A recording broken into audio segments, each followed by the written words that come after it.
ದೇಶ ಭಾಷಣ ವಿಧೇಯಕಗಳನ್ನು ವಾಪಸ್ ಕಳುಹಿಸಲಾಗಿದೆ.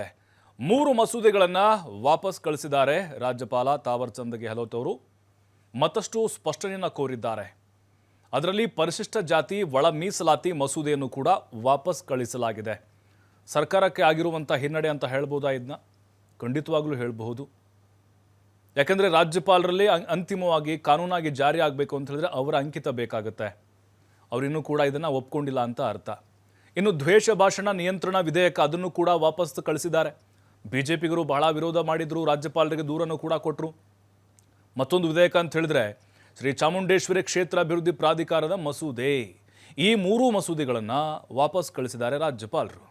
ಒಟ್ಟು 22 ಮಸೂದೆಗಳನ್ನು ಸರ್ಕಾರ ಅಂಗೀಕಾರವನ್ನು ಮಾಡಿತ್ತು, ಮಂಡನೆ ಮಾಡಿತ್ತು, ಒಪ್ಪಿಗೆ ಕೂಡ ಸಿಕ್ಕಿತ್ತು.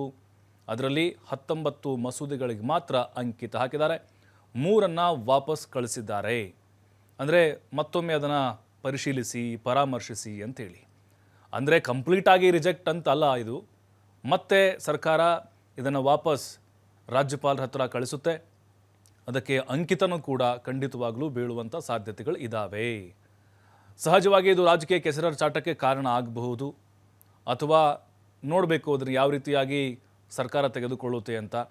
ಒಳ ಮೀಸಲಾತಿ ಅಂತ ಬಂದಾಗ ನೋಡಿ, SC ಒಳ ಮೀಸಲಾತಿ ಹಂಚಿಕೆಯನ್ನು ಮಾಡ್ತು ಸರ್ಕಾರ. ನ್ಯಾಯಮೂರ್ತಿ ನಾಗಮೋಹನ್ ದಾಸ್ ಅವರ ಒಂದು ಆಯೋಗ ಕೊಟ್ಟಂತಹ ಒಂದು ವರದಿಯನ್ನು. ಅದರಲ್ಲಿ ಬಲಗೈಗೆ 6 ಕೊಟ್ಟರು, ಎಡಗೈಗೆ 6 ಕೊಟ್ಟರು, ಅಂದರೆ 6% ಕೊಟ್ಟರು. ಒಟ್ಟು 17% SC ಅವ್ರಿಗೆ ಮೀಸಲಾತಿ ಇರೋದು. ಮತ್ತು 5 ಅಸ್ಪೃಶ್ಯರು ಅಂತ ಕೊಟ್ಟರು. ಅದರಲ್ಲಿ ನೋಡಿ ಅಲೆಮಾರಿಗಳು ಬಹಳ ಆಕ್ರೋಶವನ್ನು ಹೊರಹಾಕಿದ್ರು. ನಮಗೆ ಸಪ್ರೇಟಾಗಿ 1% ಕೊಡಬೇಕಿತ್ತು ಅಂತ ಅವರು ಕೂಡ ಕೋರ್ಟ್ ಮೊರೆ ಹೋದರು. ಹಾಗಾಗಿಯೇ ಆ ಕಾನೂನಾತ್ಮಕವಾಗಿ ಅಡೆತಡೆಗಳಿರುವಂಥ ಸಾಧ್ಯತೆಗಳು ಕೂಡ ಇಲ್ಲಿ ಕಂಡು ಬರ್ತಾ ಇದೆ. ಸರ್ಕಾರ ಇದನ್ನು ಮರುಪರಿಶೀಲನೆ ಮಾಡಿ ಮತ್ತೆ ರಾಜ್ಯಪಾಲರಿಗೆ ಕಳಿಸಿಕೊಡಬೇಕಾಗಿದೆ.